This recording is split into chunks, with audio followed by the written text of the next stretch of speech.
Oh, that's 15 years ago. That's a long time ago. Sorry, 25 years ago. um, well, thank you. The hairline gave it away. No, um, I don't know. I was in sales when I was 21 too. I mean, I guess that's so long ago and so much has changed. I never, I don't know. I haven't actually changed that much. It just changed, careers. But looking back, I mean, like I say, I worked hard back then and I met a lot of awesome people, which is spewed over into my real estate career that are now clients. So I was basically had clients when, my background is golf. I worked at a golf course for 15 years and then I got into liquor repping and then I got into real estate. So I've always been dealing with people and have been fairly well connected with people. When I was in the golf world, everybody wanted free golf stuff. And when I was in the liquor world, everybody wanted free booze. So um, now they're finally paying me, I guess, for my service. But I don't even know what I would tell myself. Actually, honestly, I'd just say, like you say, be respectful to everybody because you never know who's going to be your friend or client or boss down the road.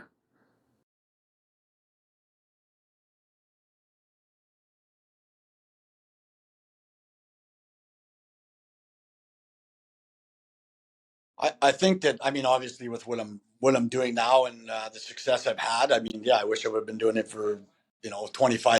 But I think that with the people I met and the connections I made through golf and through being a liquor rep, I think that's one of the reasons why I am so successful in real estate is because of, the connections, the people I met, and basically, the referral network I have. They always say, your database, such a big deal in real estate. I built such a big database because of, what I did before. So yeah, I mean, I love it. It's unbelievable. Love what I do. So I didn't always love what I did. So maybe I guess the answer would be yeah. If I could always have as much fun as I'm having right now in work, then yeah, I should have been doing it since I was 14 when I started working.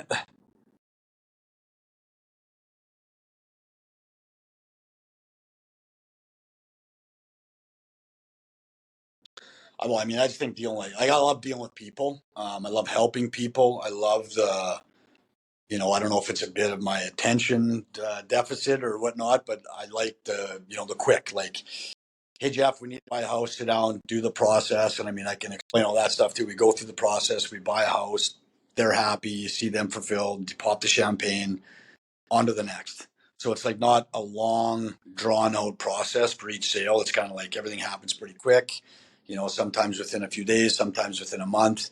And it's like fulfilling. I think that I get bored of something if it drags on too long. So that's why real estate for me is like, task, get it done. Task, get it done. If it's a big, long task, it's almost overwhelming for me. And that's where, if I had to build a skyscraper, I don't think I'd be capable of doing that. It would take too long. My ADHD would kick in and I would probably do a horrible job. So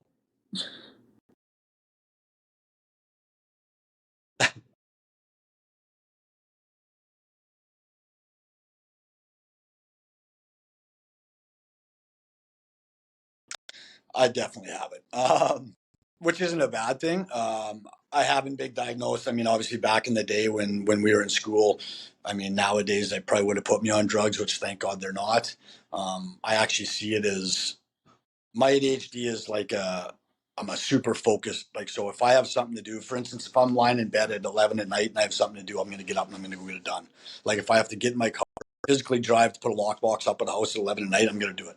Like, every morning I wake up, I look at my calendar, what I have in there, and most people would take 8 hours to get something done that takes me 2 hours because I'm just like so quick doing it. So like, as there's two sides of ADHD, and I've talked to a lot of people about it. They said, like, should you get on medication? I don't want to be zoned out. I want to be that guy that's hyper, that gets stuff done. That if you phone me, I'm answering the phone. If you ask me to go do this, I'm going to do it. So, I actually use it as a benefit. I do hit a wall once in a while, and I do crash because it's so go go go go go, and I do so much on the go. But at the same time, I sleep good at night and get ready for the next day. Yeah.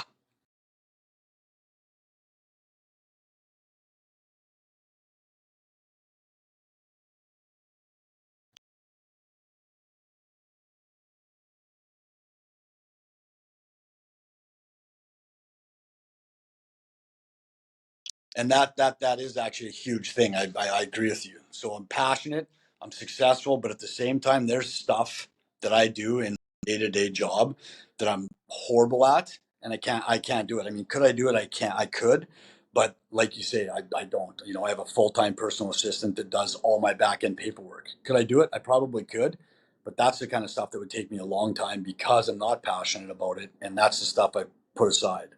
But I have a team that runs my social media. I have a team that a personal assistant. You know, I have a photographer on hand. I have a home inspector on hand. I have a reno guy. I have a team around me that does all the things that I hate to do, and it just allows me to basically do the things I love to do. So if it's something I don't want to do, I pay somebody to do it.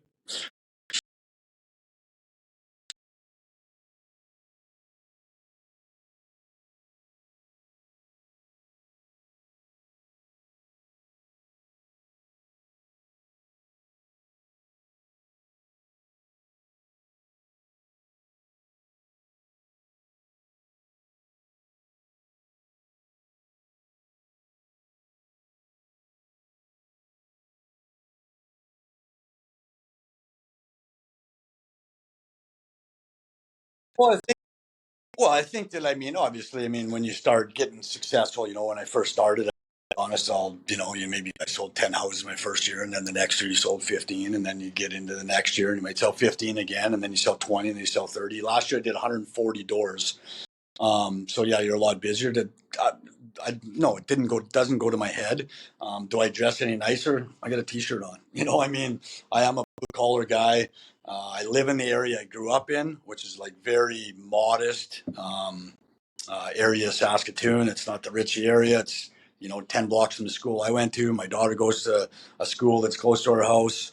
Um, I just I'm just real, and that's why I think I have been so successful is because I don't put on a fake hat or, pretend to be somebody I'm not. I'm real. I am who I am. Like I say, I got to go pick my daughter up from school today. I made my daughter lunch this morning. Um, I still do all the things that I want to do, but yet I deal with multi millionaires, and I don't treat them any different than the person that just bought a $40,000 mobile home from me. They're all people. That mobile home might have been more exciting to that person than the $5 million house that I just sold a few months ago to that person. So everything puts things in perspective with my job. And like I say, I see what people have, and then I see what people don't have, and it's crazy. But like I say, they'll drive a Jeep, and I'm not driving no crazy Land Rover. I live in a 1,500 square foot bungalow. It's nothing to write home about, but I'm happy, and my family's happy, and I'm passionate about taking care of my clients. And it allows me to put a lot of money back into my business to take care of my clients as well.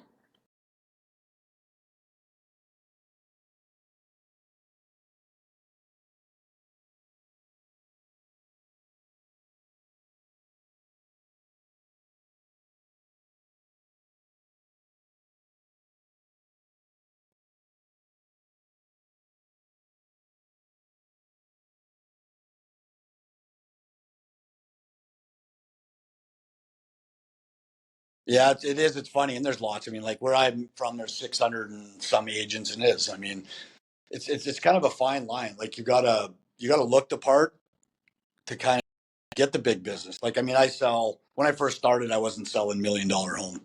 Now I probably sell more $1 million homes than anybody in the city.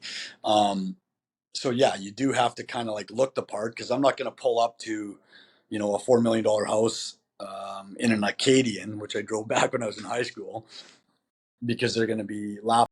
But yet at the same time, like you say, I drive a Jeep Cherokee, which I think's nice enough vehicle where you're respected. But if I pulled up in a Lamborghini, I think that's just a little bit cocky, and the people selling the house would be like, why would I be paying this guy so much money so he can drive a Lamborghini when I can't even drive a Lamborghini?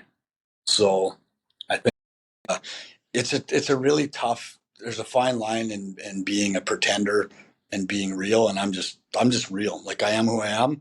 I drive a vehicle from a dealership where guys support me at business.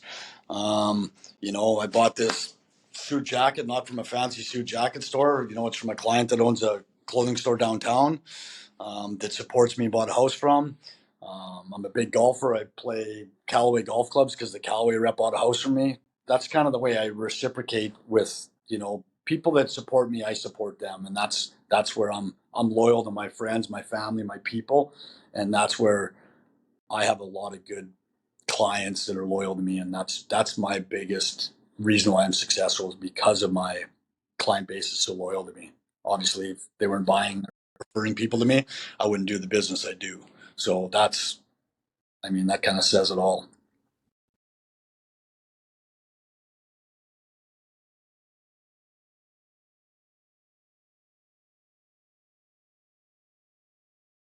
Paying for leads, that's the biggest, is, you know, like I say, there's all these training courses out there. There's all different stuff, which, someday I actually would love the time to do a training course, love to actually train people and not give them false hope.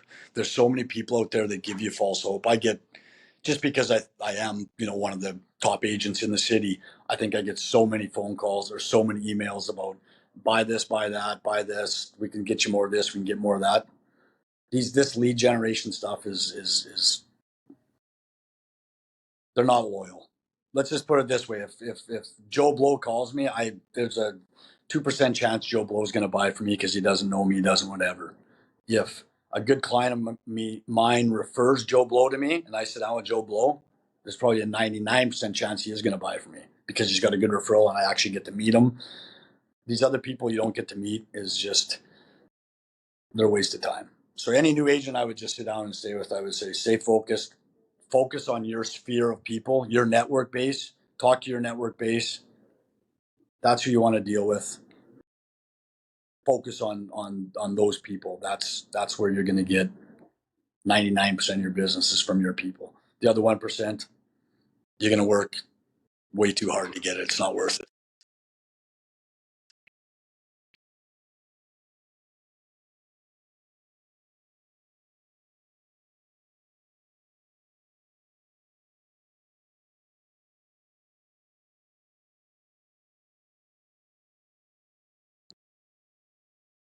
I wouldn't. And I've told agents, I've told people too, that there's too many people that just chase their tails, and too many people that starve to death for 5 years kind of chasing the dream. It's no different than if you're trying to be an NHL hockey player, or a PGA Tour golfer, or an NFL football star. You either have it or you don't.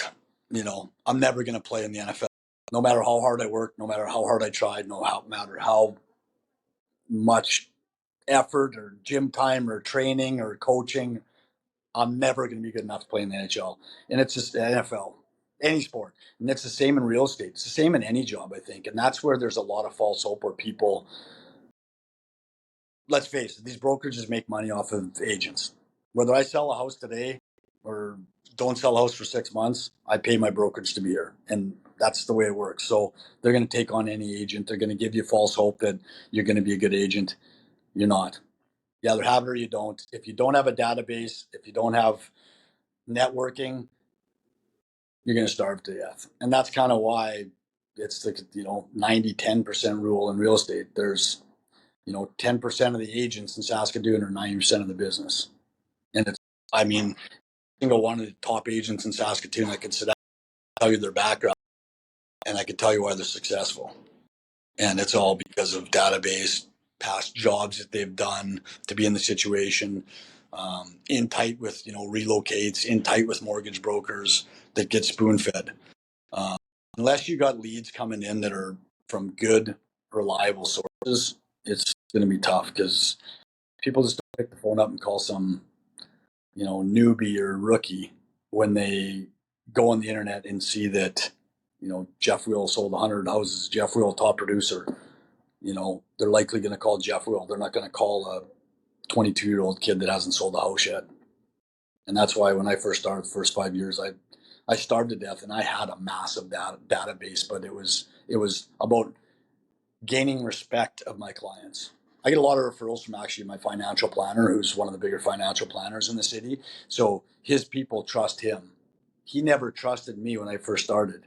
So I had to earn, he's one of my best friends. I had to earn one of my best friends' respect to show that I could actually do the business before he started referring me $1 million clients because his reputation was on it. So anybody who's starting, it's tough. And I would say if you don't have those connections, it's an expensive business to be in. Don't do it. It looks glamorous and everybody sees the selling sunset and all this stuff on TV. It's not like that in the trenches.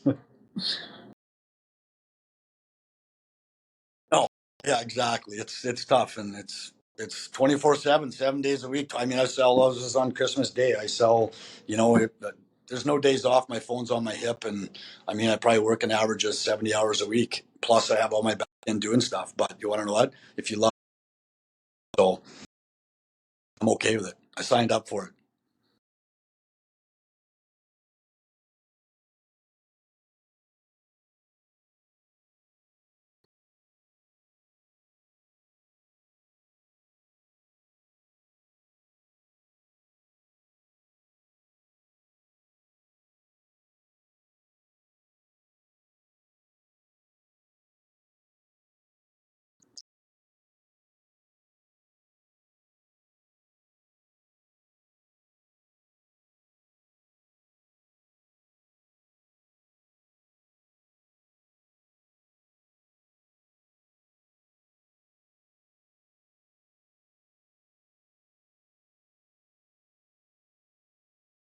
Yeah.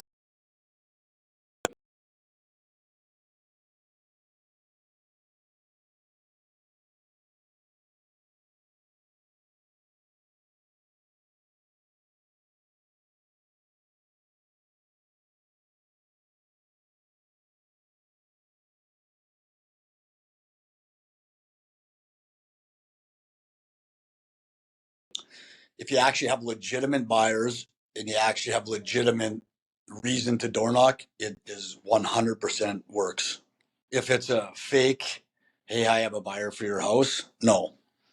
But I still actually door knock. To be honest with you, I've been successful doing it. But I actually have legitimate buyers. One of the biggest deals I did actually was like 3 years ago. I had a buyer that wanted to live in this certain house. He wanted this certain house. He said, Jeff, I want this house. This is the house I want. I said, okay, well, I'll go get it for you. Went, knocked on the door, nothing. Wrote a letter, nothing. Went back, nothing. About 10 tries later, they finally phoned me. They said, Jeff, I'm just calling you so you stop putting stuff in my mail. I said, okay, well, I have a client that wants your house. You tell me you think the house is worth, and I'll go back to my guy and I'll tell him. And if it's worth $1 million, tell me you want 1.5. I'll go tell him 1.5. You know, the house is probably worth 1.5. I got paid 2 million, so I got a deal done.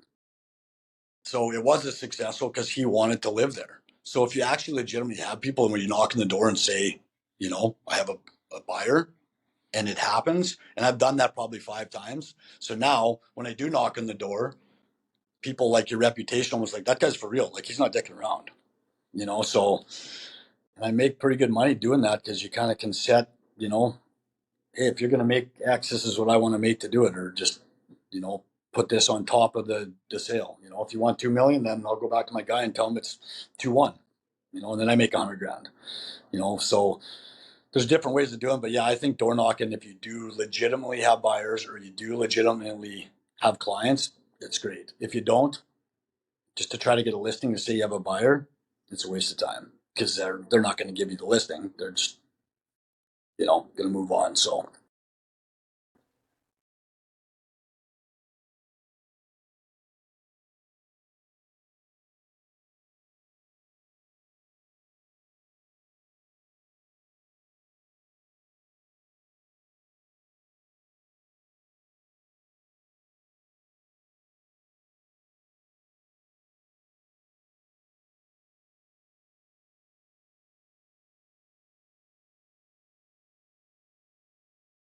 no, and when I do door knock, I'm educated. Like that's the other difference between some of the newer agents.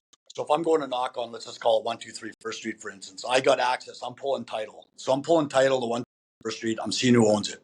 You know, Jimmy owns 123 First Street. The city assesses 123 First Street at $1 million. It's a 50 by 140-foot lot. It's a 2,800 square foot 2-story. I've done all my research on the property. So I have a ballpark. I know what it's worth because I have access to all this stuff, through a real estate license, through the city of Saskatoon, through city taxes, all that stuff. I've done all my due diligence. I've done all my research on the house. When I go knock on that door, I know everything about their house. I'm going to say, I got a buyer for your house. They're looking for, a 25 to 3,000 story, 2-story, you know, in this $1 million range. And I know that ballpark what it's worth in this area. So, and I call them by their first name, so you right off the gates, I know that I've done my due diligence. So I'm not just this fake door knocker, where some new agents will go and they'll put like 50 flyers in the mailbox saying, I got a buyer for your house.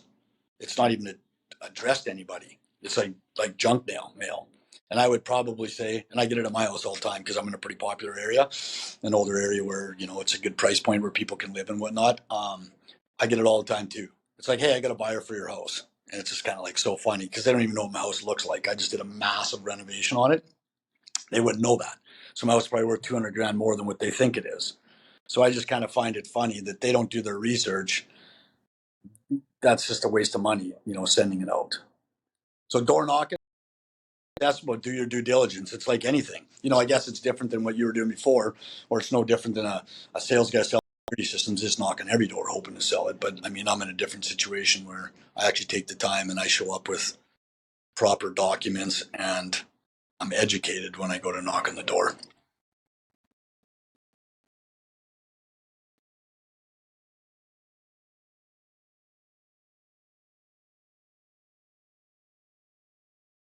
Physically, nobody's ever knocked on the door when I've actually answered it, but I get tons of mail, like tons of like real estate mail in the mailbox saying, whatever, if you're buying or selling, or I know someone, or if you da da da da, I get tons of that just because of certain areas. And there's so many agents that do that because that's the training that, these old school training courses taught them to do is send a letter in the mail. That was basically based on before the internet was out, and these real estate courses that people take, and I've taken them before. Like I said, 10 years ago when I started, or 12 years ago when I started, I took a couple of these courses, and that was one of the things. Do mail outs, write a letter, handwritten letter to these people. Like, that's the past. We got the internet now, kind of thing. You know what I mean? I hate to say it, and that's taken away a lot of our personal stuff, the internet, but at the same time, you got to move with the times. So yeah, nobody's ever knocked on the door, but I get a lot of junk mail that's waste.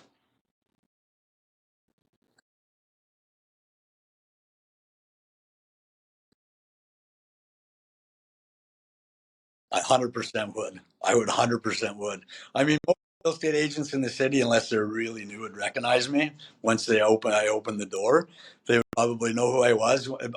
But oh, if I could get yeah, I would just hear them out, and I'd love to have them come in and see how they do an evaluation and all that kind of stuff too. But yeah. No, but I've helped some of the younger people out. Like I have a lot of people that call me and talk to me and ask me questions. And some like I say, the newer agents. My broker, who I got a really good relationship with, he'll ask me. He'll say, "Hey Jeff, can you come in? We got this new agent. Introduce yourself." And I'll tell him. I don't really have time to mentor it right now at this time. I'm pretty busy. In my spare time, I love to play golf. Like I said, I got a family. So I don't really have time. And you know, these new agents can't afford to pay. So it's like I got to use my time. Am I going to go work my butt off and sell a house and make 10 grand, or am I going to train this agent for free? I mean, I'll take a phone call and I'm willing to help out. And I tell all the agents that don't waste your time with this. Don't waste your time with this. And they're like, well, other agents told me this works. I let them make the choices. Do you want these other agents that are telling you they're down here, or do you want somebody who's been up helping you do so? But one day I'd actually love to, just because I just love real estate so much. I'm so interested. I always want, even if I won the lottery, I'd stay into real estate. I always say that if I won the lottery, I'd keep my license. I'd probably start flipping the odd house, which I do that on the side as well. I just don't have time to do it, so I haven't done it as of late. But I would probably do that, and I would love to do like a coaching program and actually be honest with people. Tell them what works and what doesn't work. Like that's one thing in me. I wear my heart on my sleeve. I'm honest. I'll tell you. If I don't like you, I'll tell you. If it's going to be a waste of time, I won't do it. It's just nobody tells you that. Everybody's in it for the money. Everybody just wants money. I mean, I'm an avid golfer. I used to be a pretty good golfer. I'm best buddies with the guy who's playing the PGA Tour. So I'm always walking up and down giving people tips on the range. I don't charge. It's because I want to help people, but that's my away time. Um, yeah, I'd love to be able to teach a real estate course and say, hey, this is what's worked for me. This is what hasn't worked for me. And there would be so many things I say that don't work that everybody tells new agents to do. And it's just chasing your tail.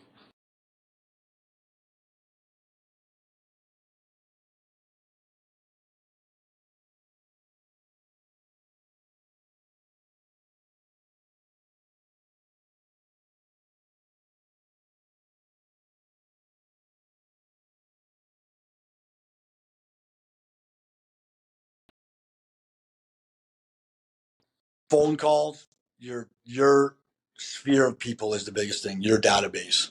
So focus on your database is the biggest thing. Pick the phone up and call Aunt Sally. Pick the phone up and call your cousin Jimmy. That's the most important thing to do is pick the phone up. Any sales job, you can't just sit back and just expect your phone to ring when you start. You know what I mean? You got to go out and get it, but you got to use the people. Jimmy, I'm in real estate now. I'm working in Remax, Saskatoon. If you know what to be buying or selling, please send them my way. Please. It's just, that's how I make a living. That's how I'm supporting my family.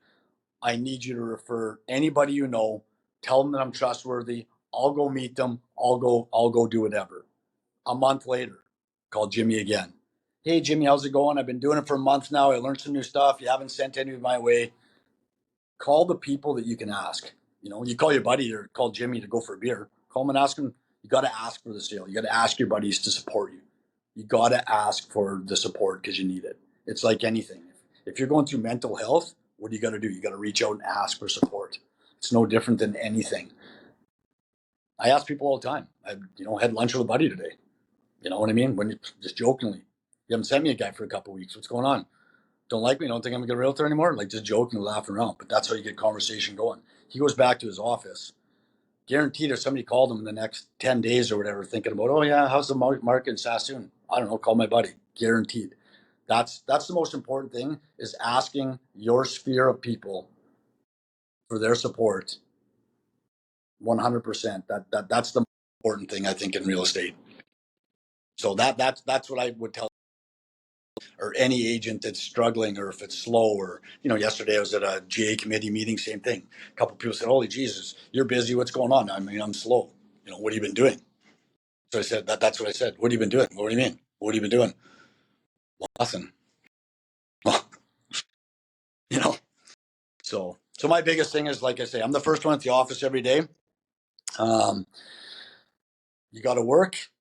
People aren't just coming to you. So those are the two biggest things is work, always have your phone on, always be available because people call you at all hours of the day that want to know answers for real estate. If you don't answer your phone, they're calling the next person. Have your phone at your hip. That's your lifeline. Always answer your phone and lean on your people. Be available and lean on your people. Those are the two biggest things I think.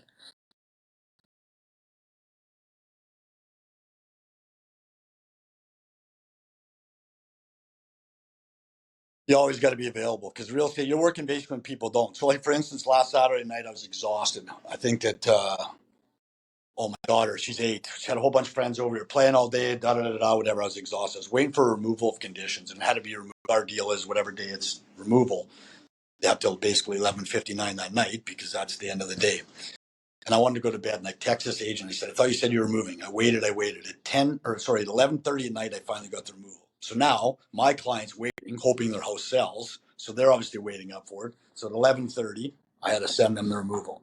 So I'm working lots of nights. This morning, a client texted me 6:45 in the morning. I deal with lots of people that farm, lots of farmers. Well, they're up at 5 in the morning. They're out in their combine. That's when they want to talk to me. So that's when you pick the phone up. but I'm available, and they know I'm available, and I talk to them. So instead of going out and sitting in my hot tub and having a cup of coffee at 7 in the morning, I'm on the phone with Farmer Jimmy, filling his ear. But guess what? That's why he deals with me. If I called him back at 9, his day's half done by then. He doesn't want to talk to me by then. He's moved on. So it's funny. I actually printed my phone bill the other day. I was looking for back for something because I wanted to see. Um, it was I needed to get this number. And I knew a day. I knew I can't go far that far back or whatever. My phone bill. My wife actually just said it was like this thick.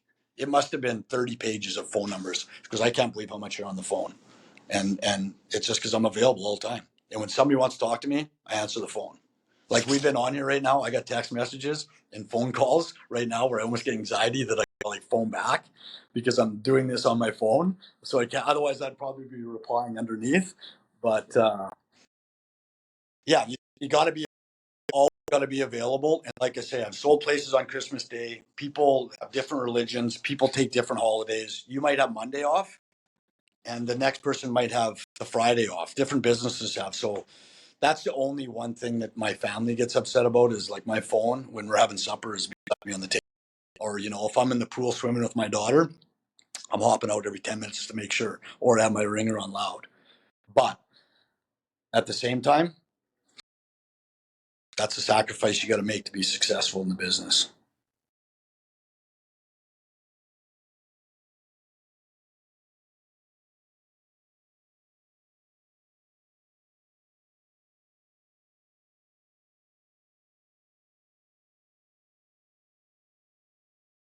Yeah, 100%. And it can't be about the money. Yeah, we make a great living doing it, but it can't be. It's about, like, for instance, I mean, I had a phone call on Sunday morning. She says, "Hey, Jeff, come put the sold sticker up in my house. The house is sold. Can you come put the sticker up? I'm having a big champagne party this afternoon." So I'm like, we sure, you know. So I went over, actually stopped, picked up a couple bottles of champagne for her just cause, whatever. Put the sold stickers up, and that afternoon she had all her girlfriends over, and they're popping champagne in front of my signs, and they're like so happy. For me, it's just like such a good feeling. It's just like I made a nice check off them, but to see how happy they were that their house was sold, to me, that's just like that's the biggest thing. Like that's why I love it.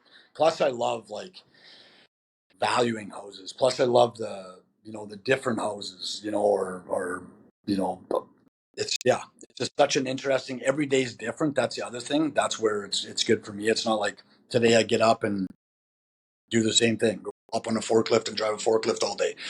Today I might go for a coffee at this time. I might go show a house at this time. I might do an evaluation. Every day is different, and you never know when that next phone call is going to come in for you know, a big sale, or, I'm going to meet some little old lady that built her house in 1990 with her husband that passed away 10 years ago. And it could be the best meeting ever. She could be the nicest lady. She become a loyal client. That's the exciting stuff. And that's the fulfilling part, that when you help somebody sell, or you help somebody that buys their dream home, or, buys a house that they're going to flip and make money. I feel like I'm helping people. I'm super good friends with like surgeons, and I just sold the house to a guy, got relocated to the cancer clinic, and I said to him, "Hey, bud, like he said to me, he said, 'Hey, Jeff, sorry to call you so late. I was busy.' I said, 'Hey, you never have to apologize. You're saving lives. Your life is way, way more. Your job's way more important than mine, but my job is probably way more fulfilling, and that's the best part about it, is just to see how happy people are when their house sells. That phone call to say, 'Hey, we got an offer. Your house is going to sell.' Is best.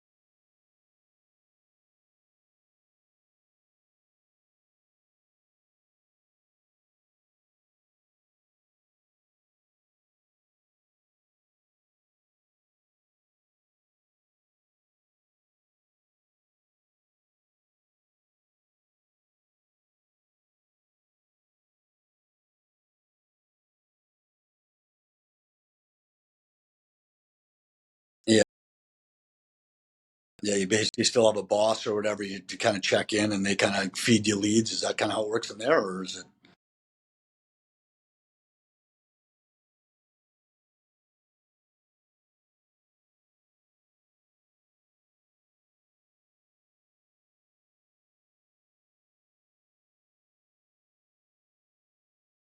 Yeah,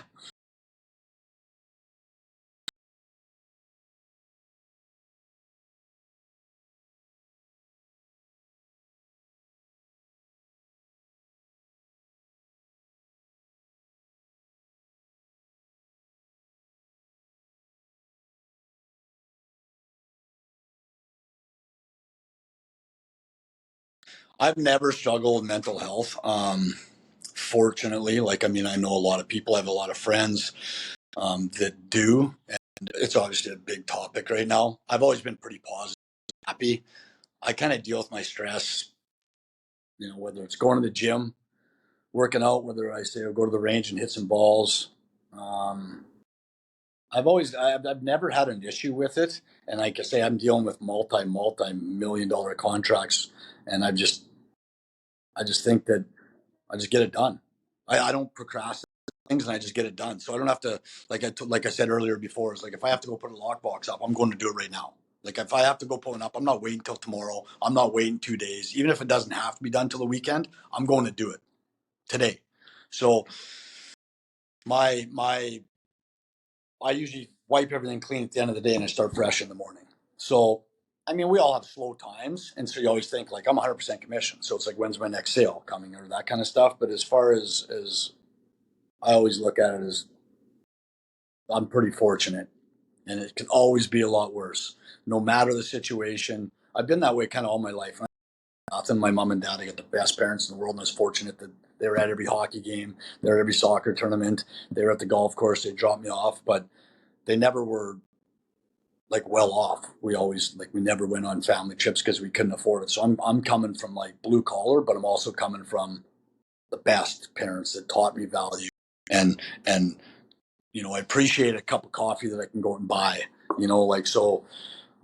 That's the other thing too is I think a lot of these agents that come from lots of money and say, "Oh yeah, my dad's worth 20 million, and so I'm going to get in real estate because my dad's buddies are going to all deal with me because he hangs out with everybody that makes 20 million." Well, they get into real estate and they realize that their dad's buddies don't want to deal with some snotty nosed kid that respect them. So, um, you know, like I say, I always try to look at like I say it all the time. I say it to people all the time. I'm a half glass half full all the time. It doesn't matter. Like I'm looking at my cup of coffee right now. It's probably only got this much left in it out of a cup this big, but I'm still thinking it's half full. That's just the way that I always have thought, because you know I know I'm going to have a nice supper tonight. I can afford supper tonight, and there's people that I'll drive by today that can't. So life could always be worse, and yeah, we all have bad days or we have bad rounds of golf or, you know, but stay positive, like head up, shoulders back, like let's go get it.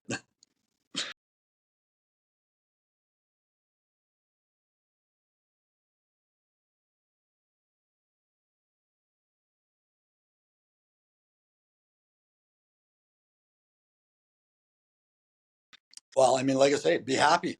Life always can be worse. And like, there's so many people that take stuff for granted. And then, the mental health thing about depression too, it's just like I say, there's always people that are there to help. But I think the aspect of, especially people that like I'm around that are depressed, I just don't sometimes say to them like they're looking at the glass half empty. Like, and nobody knows what people are going through. And I mean, with this concussion with athletes, because I mean, I played hockey. I mean, I know lots of hockey players do.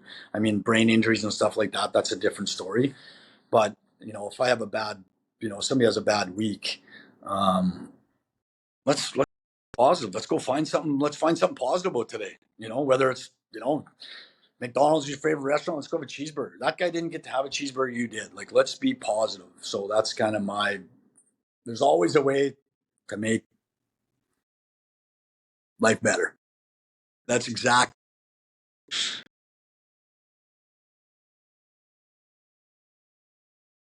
Well, that's good, buddy. That's what I try to do. I try to be positive. That's what you want to be.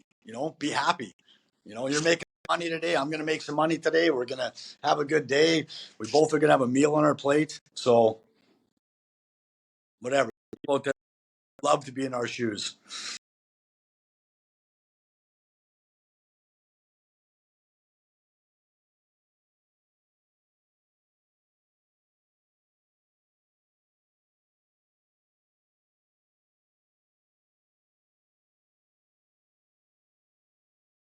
I think this is I'm just like an honest guy.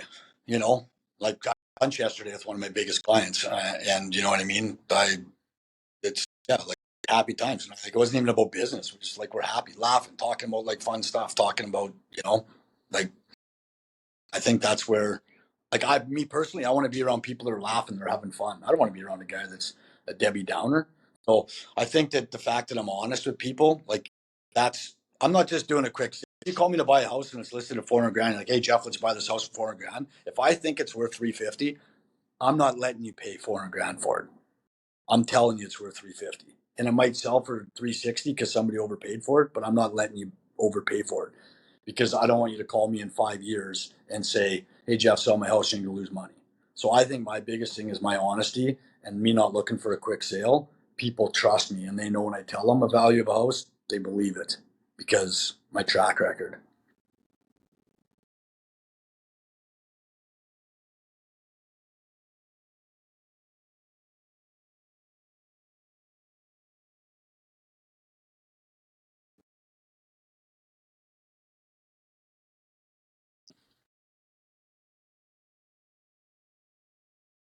Plus, we talked about that whole like before the 90-10 kind of rule, you know what I mean? The 10% of the higher end real estate agents. I mean, I get along with like probably I would say 99% of the agents that say they got a really, really good relationship with them. I get a really good relationship with most people. Like I just try to like be happy go lucky, you know. I try to work with somebody, not work against them. Um, there's enough to go around for everybody. There's no point cutting anybody's throat, so I've never done that. So I'm pretty well respected in the industry. And like I say, I mean, there's always like the odd bad duck. Like, you know, there's always the ugly duckling in the group. So you're not going to get along with everybody. But I'm pretty well respected in my relationship with, you know, most of the agents is awesome, which makes it super easy, you know. I mean, you all have your favorites to work with or whatnot. But I mean, I deal with, yeah, I get, like I said, I got a great working relationship with pretty much industry.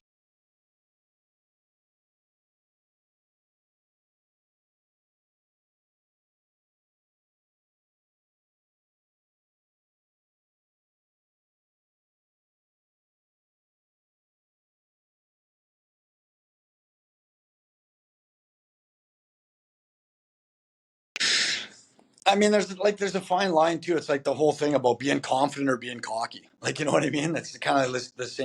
Yeah, I mean, when you're up against, and I will be like, I'll go to a listing presentation, you know, tomorrow to get $1 million listing, and I'll give them my pitch, and I'll show them what I'll do, and I'll tell them that I have, you know, this photographer coming in and this marketing company marketing it, and you know, this is how much I'm going to get for it, and all that kind of stuff. And then, you know, the next day, another top agent goes in because they're likely calling another top agent who's going to go in and tell them their spiel. They're going to do this, they're going to do that, they're going to do whatever. You don't win them all, you know. So it's almost like a respect thing, though, that if I get the listing and Susie doesn't, Susie just knows that, hey, Jeff's a good agent. At least I hired a good agent. The ones that sting is when they hire an agent that's like a horrible agent and you lose it to them. You're like, oh my God, what are they doing? That house usually sits on the market. Um, so yeah, we all respect each other. I mean, you know, you can't win them all. And I mean, I've had been in bidding wars where you go up against, and I'll write an offer for 400,000 to an agent that I got a great relationship with, and I see they call me later that day and say, "Sorry, Jeff, we sold to somebody else," and then I'll see, you know, a month down the road, sold for 410. We just didn't offer enough money, and that happens. But that's the nature of the game. Like you say, you can't win them all. Tiger Woods didn't win every week, so you know, either that's he won enough. Yeah, exactly. So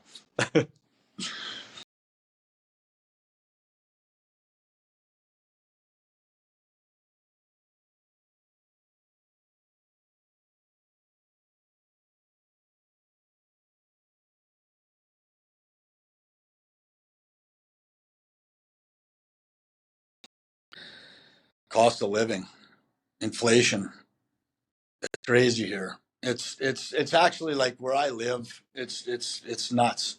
Um, like for just like an average house, for the price of gas, for the price of groceries, for the price of basically anything you do to go to a concert. Like you look at these concert tickets now, like every single thing costs so much money. I don't even want to say the average person can afford to do it. The upper end of people can't afford to do it. Like if we don't get control of this like inflation, it's going to be scary.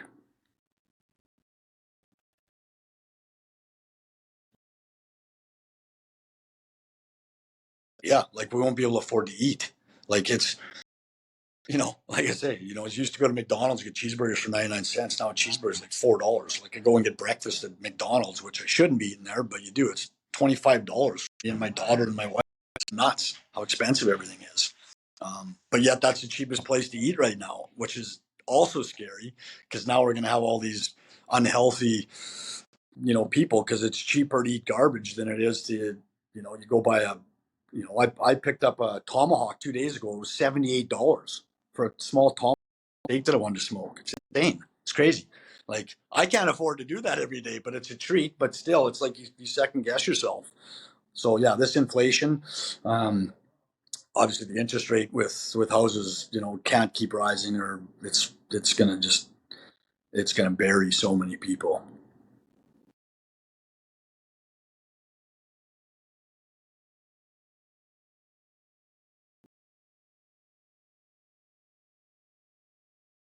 I always tell people I got two balls and neither one of them are crystal. It's kind of what I say.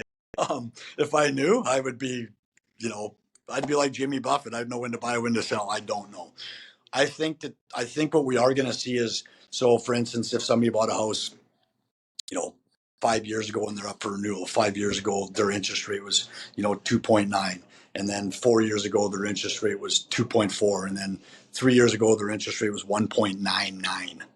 So they locked in for 5 years. So in 2 more years, that person that locked in 3 years ago for 199, his mortgage is going to come up. And if the interest rate's 6%, like could be in 2 years, the difference in his payment from a 199 to a 6%, because of that price point that he's in, if he's paid $400,000 for his house, that's his mortgage payment. His payment's going to change probably 2,000 a month just on that interest rate. Who can afford that? So that's where an adjustment unless the interest rate comes back down. That's where I think it has to come down. That's what I always tell people because let's just take two school teachers for example. They're making 80 grand a year. That's 160 grand. Let's just say they take home $110,000. That's their kind of take home after taxes that have a family. Let's just call it 120. You know what I mean? So you get 20 grand a year or 10 grand a year. That's what they're taking home. If their mortgage payment's going up 2 grand, they're already paying 2 grand. Now it's going up another 2 grand a month. Now like they're gonna have nothing left at the end of the month. By the time they pay their taxes, they're going up, everything. They barely got enough. And that's two school teachers making a good living. It's just the interest rates got to come down. We got to get it under control, or I think that we might see, a lot of, but then the rich get richer. So all these millionaires are going to go and buy this house that this person can't afford. Otherwise, it's going to go into a bank. Bank's going to repo it. So they don't want to do that. They're going to sell it probably 20% less than what it's worth just to get it off the plate. And the rich are going to get richer on that aspect of it. So I don't know. I don't know the answer. I wish I had the answer. I never pretend to have the answer. That's one thing I just like to say. I'm just honest with my clients. Everybody always says to me when they're buying a house, "Hey Jeff, do you think this house is going to be worth more money? And like if I do this, what's it going to be worth in 5 years?" That's like probably the most common question. What's this house like? Am I going to make money on it? And I always tell them I can't tell you that. I don't know if the market's going to be up 5% or down 50%. I mean, I don't know. So it's going to be interesting. Like I say, it's interesting times. The market here is booming. Like we're crazy. We have no inventory, so anything gets listed sells like that. It's just it's like I say, real estate here is, and it's gone up. So since I started, basically, it's gone like this, like slowly rose. So we've had a couple like flat lines, but it's up from where I am. So that's another reason why everybody I sold houses to 10 years ago has made money. So that also makes me look good, and that's the market doing it.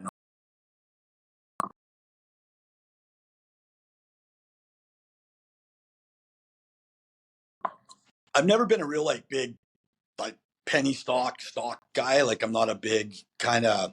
I work so hard for my money. I'm more of a safe guy. I don't want to say bonds or RSPs or stuff like that, but um, most of my money is tied up in super safe stuff. I did play the penny stock market, that haven't been successful, and I did chuck like very small amount into this Bitcoin kind of cryptocurrency, and that didn't pan out very good either. It was going to be this massive launch, and it was going to make me so money, and it was too good to be true. Well, it was. So I'm a pretty work hard for my money, so I want to make sure it's pretty safe. But I do flip the odd house, and I have bought and sold quite a few houses personally. That's kind of where I've been successful making my money, doing it that way. Yeah, I've never been a, I'm not a real stock market guy.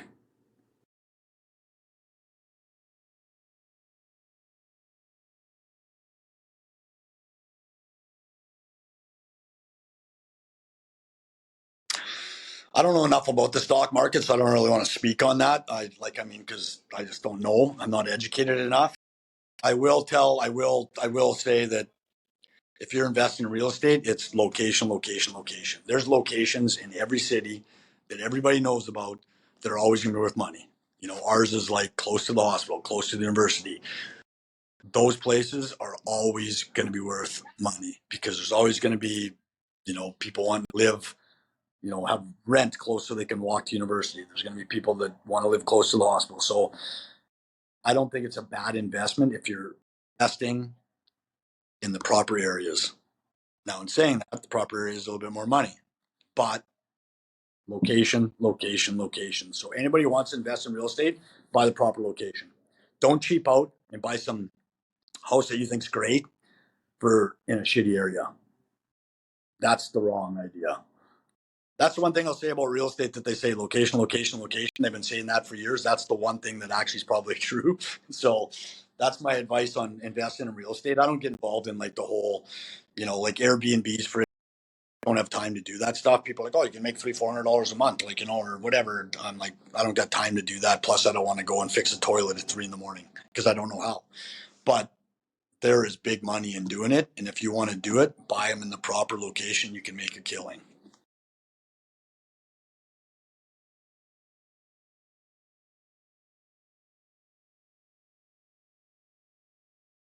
Well, the best area is Varsity View, which is like kind of like it's a very super older area, mature, big trees, but it's literally walking distance from the university, walking distance from the hospital, walking distance to the children's hospital, walking distance to the Ronald McDonald's house, which houses families that have kids that are in the hospital. It's kind of like the core area. That's probably the best area. That's it's just gone up in value. I mean, but it is expensive to buy there. Now, if you just want to like a house to live in, like certain areas, I mean, there's obviously better parts of town than others. I mean, we got newer areas that are great. Stonebridge that has every amenity. They're newer houses. They're affordable houses. There's schools close by. There's grocery stores. There's, like I say, every amenity you need. If you want to be kind of on the opposite end of town, Willow Grove, same thing. Super newer area, but has everything you need there. Um, we got so many good areas. We're fortunate in Saskatoon, but obviously, like any city, we have bad areas, and I don't work in those areas. It's just number one, there's areas I don't feel safe. Number two, I'm not selling to anybody that's I wouldn't let anybody buy over there, so I wouldn't be the guy to sell your house because I'd probably tell people not. So I'm the wrong. I'm you know.